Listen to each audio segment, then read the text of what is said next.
بسم الله الرحمن الرحيم. وصلى الله تعالى على سيدنا ومولانا محمد وعلى آله وصحبه وسلم تسليما. هذا مطلب الشفاء في توسل إلى الله تعالى بالمصطفى صلى الله عليه وسلم. حمدا لمنزل الطنا والداء ومنزل الشفاء والدواء. حمدا لمنزل الطنا والداء ومنزل الشفاء والدواء. من أمر العباد بالدعاء ليرفعوا به عن البلاء. ثم على من حيث ذا مرض يبرى بلا بدء وفاذ بالعرض.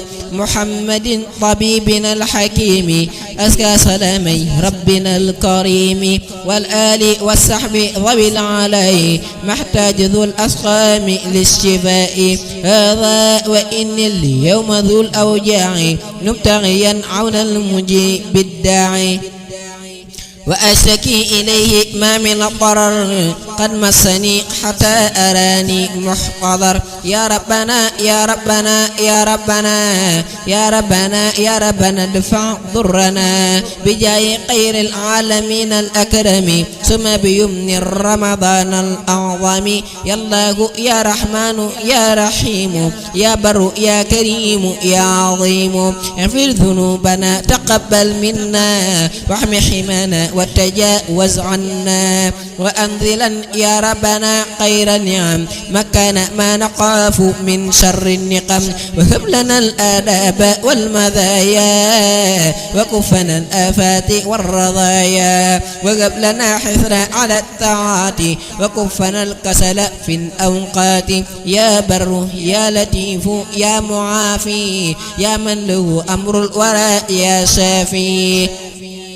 يا بر يا لطيف يا معافي يا من له أمر الورى يا شافي. أرض شفاءك مكان الداء ولا تعاملنا بالابتلاء. وأنزل النفع مكان الضر وأنزل الخير مكان الشر. وأنزل العلم مكان الجهل وأنزل الجود مكان البغل. وأنزل العنا مكان الفقر وأنزل الشكر مكان الكفر.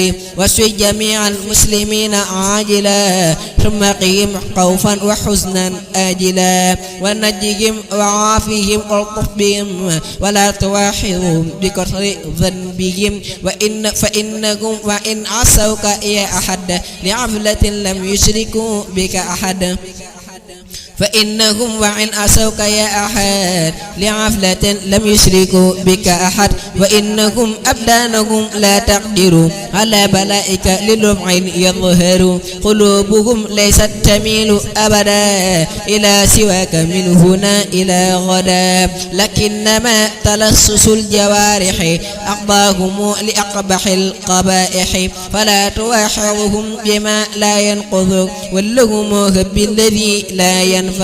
يا الله يا مقلب القلوب قلب قلوبنا عن العيوب. وأعننا بحب كل مسلم ونجنا من شر كل مجرم. واجعل جميع المسلمين قرا لنا أقلا فنكفى ضرا. واجعل جميع المؤمنين في الهدى والمؤمنات ثم عافهم غدا. واجعل جميع مسلمين في ارتقاء والمسلمات بالزياد تقى. واجعل جميع علماء العاملين واجعل جميع عاملين المخلصين. واجعل جميع مخلصين زاهدين واجعل جميع زاهدين الناسحين. واجعل جميع ناسقين صادقين واجعل جميع صادقين فايدين. وعاننا يا ربنا بالقدمة للمسلمين أبدا والرحمة. واجعل لهم فينا هدى وخيرا وكفهم منا أذى والضيرا. وعارنا بحبهم لوجهك وعارهم بحبنا فنسلك. واجعل جميع إخوتي ونسبي في رحمة يوم ازدياد النسب. واجعلنا هنا وغرنا حظا ذا عبدة تفضلا فنغضا. وهب لنا مكارم الأخلاق مع التحابب بلا الشقاق واجعل صغيرنا يوقر الكبير واجعل كبيرنا يعين للصغير واجعل قلوبنا على التوادد بلا تنازع ولا تحاسد ولا تقاسم ولا تدابر ولا تباعد ولا تنافر حتى نصير مسلمين خاشعين ومؤمنين مخلصين صالحين واغفر لنا وعافنا بعافية تكون في الدارين غير عافية واحمي وحط وكفنا عما ظلم ونجي كل مسلم ومسلمة وأولنا يا ربنا حسن الختام إن الممات وغدا يوم القيام بجاه خير من شفى أمراضا ووهب المرغوب والأغراض محمد طبيبنا الهمام المبرئ الأمراض والأسقام وصليا عليه ثم سلما واني مع السحاب الكرما ما أفلح المسعول بالدعاء وعافي المريض باستشفاء وللناظم أيضا ضاد له شفاء وفيدا يا من يروم دفع كل داء فلا تفارق مذهب الشفاء ودم عليه في المساء والصباح وأحل تنل شفاء وفلاح بإذن ربنا وجاه المصطفى صلى عليه ربنا كما استفى بإذن ربنا وجاه المصطفى صلى عليه ربنا كما استفى سبحان ربك رب العزة عما يصفون وسلام على المرسلين والحمد لله.